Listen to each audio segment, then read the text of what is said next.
Excel के COUP days function की इस फटाफट जानकारी में आपका स्वागत है। मान लीजिए आप कोई बॉन्ड खरीद रहे हैं, तो ये फंक्शन तुरंत गिनकर बता देता है कि उसकी कूपन अवधि में कुल कितने दिन हैं, जिससे आपकी मुश्किल कैलकुलेशंस एकदम चुटकियों में आसान हो जाती हैं। तो चलिए सबसे पहले देखते हैं कि इसके लिए हमें चाहिए क्या। मुख्य रूप से इसमें 3 चीजें लगती हैं।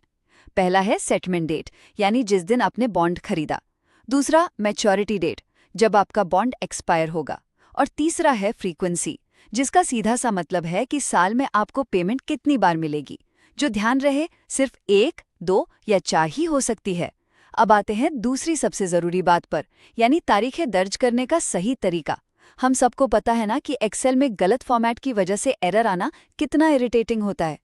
इसलिए तारीख हमेशा एक्सेल के डेट फंक्शन का इस्तेमाल करके ही डालें, जैसे डेट 2008-5-23। अगर आप इसे सिर्फ साधारण टेक्स्ट की तरह लिखेंगे तो फॉर्मूले में #वैल्यू एरर आ जाएगा। और अंत में आइए इसकी कुछ सख्त सीमाओं को भी समझ लेते हैं। अगर आपकी सेटलमेंट की तारीख मैच्योरिटी की तारीख के बराबर या उससे बड़ी हो गई, या फिर आपने फ्रीक्वेंसी में 1, 2 या 4 के अलावा कोई और नंबर डाल दिया ना, तो एक्सेल तुरंत आपके सामने #num एरर रख देगा। कुल मिलाकर सही तारीखों और नियमों के साथ COUP डेज फंक्शन का इस्तेमाल आपके बॉन्ड कैलकुलेशंस को बिना किसी सिरदर्द के पल भर में बिल्कुल सटीक बना देता है। नमस्ते। आज हम माइक्रोसॉफ्ट एक्सेल के एक बहुत ही powerful financial function COUP days को समझने वाले हैं। अगर किसी का काम बॉन्ड्स या सिक्योरिटीज से जुड़ा है तो यकीन मानिए ये फंक्शन बहुत काम आने वाला है। अच्छा, फाइनेंस में काम करते वक्त अक्सर एक सवाल सामने आता है कि किसी बॉन्ड के कूपन पीरियड में दिनों की एकदम सही गिनती कैसे की जाए। अब इसे हाथ से गिनने बैठें तो न सिर्फ बहुत टाइम लगता है बल्कि गलतियों की गुंजाइश भी बनी रहती है। और यह सिर्फ दिनों की गिनती का सवाल नहीं है। अक्रूड इंटरेस्ट निकालने और बॉन्ड की सही कीमत पता करने के लिए भी ये कैलकुलेशन बहुत जरूरी है। तो इस मुश्किल का हल क्या है? यहीं पर एक्सेल का COUPDAS फंक्शन हमारी मदद के लिए आता है। ये एक ऐसा टूल है जिसे खास तौर पर इसी काम के लिए बनाया गया है। तो देखिए, कूपन डेज फंक्शन करता क्या है। ये उस कूपन पीरियड में दिनों की कुल संख्या बताता है जिसमें सिक्योरिटी की सेटलमेंट डेट आती है। आसान भाषा में कहें तो ये किसी एक कूपन पेमेंट साइकिल की लंबाई को बिल्कुल सटीक तरीके से कैलकुलेट करता है। अब आते हैं इसके सिंटैक्स पर। कूप्ड डेज और ब्रैकेट में सेटलमेंट, मैच्योरिटी, फ्रीक्वेंसी और आखिर में बेसिस। पहली नजर में ये शायद थोड़ा मुश्किल लग सकता है ना? पर चिंता की कोई बात नहीं, हम इसके हर हिस्से को एक एक करके आराम से समझेंगे। तो चलिए आगे बढ़ते हैं और देखते हैं कि इस फंक्शन के हर आर्ग्यूमेंट का असल में मतलब क्या है और ये काम कैसे करते हैं। सबसे पहला आर्ग्यूमेंट है सेटलमेंट। ये सिक्योरिटी की सेटलमेंट डेट होती है, मतलब वो तारीख जिस दिन सिक्योरिटी का सौदा खरीदार के साथ पक्का हो जाता है। इसके बाद आता है मैच्योरिटी। ये है सिक्योरिटी की मैच्योरिटी की तारीख, यानी वो आखिरी तारीख जब बॉन्ड की मियाद पूरी हो जाती है और उसका असल पैसा वापस मिलता है। अगला आर्ग्यूमेंट है फ्रीक्वेंसी। ये तो बहुत सीधा सा है। ये बताता है कि एक साल में कूपन का पेमेंट कितनी बार होता है। यहां सिर्फ 3 ही वैल्यूज चलती हैं। 1 का मतलब सालाना, 2 का मतलब छमाही और 4 का मतलब तिमाही पेमेंट।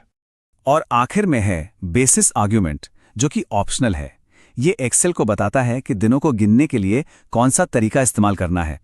जैसा कि यहां देख सकते हैं, अलग अलग फाइनेंशियल मार्केट में अलग अलग तरीके चलते हैं।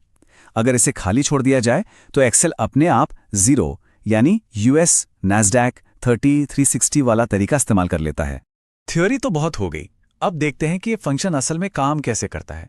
चलिए एक प्रैक्टिकल एग्जाम्पल लेते हैं। मान लीजिए हमारे पास ये डेटा है। सेटलमेंट डेट है 25 जनवरी 2011 और मैच्योरिटी डेट है 15 नवंबर 2011। फ्रीक्वेंसी 2 है, जिसका मतलब हुआ कि ये एक सेमी एनुअल कूपन है। और बेसिस 1 है, यानी एक्चुअल बाय एक्चुअल मेथड से दिनों की गिनती होगी। अब जब हम इस डेटा को एक्सेल शीट में डालते हैं तो हमारा फॉर्मूला कुछ ऐसा दिखेगा।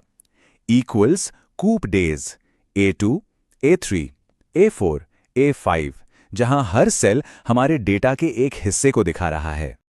और जैसे ही एंटर प्रेस करते हैं, एक्सेल पलक झपकते ही जवाब देता है 181। क्या बात है! इसका मतलब है कि इस बॉन्ड के कूपन पीरियड में 181 दिन हैं। कोई हाथ से गिनती नहीं, कोई अंदाजा नहीं, सिर्फ और सिर्फ सटीक जवाब। इस फंक्शन को इस्तेमाल करना सीखना तो अच्छी बात है, पर यह जानना भी उतना ही जरूरी है कि आम गलतियों से कैसे बचा जाए।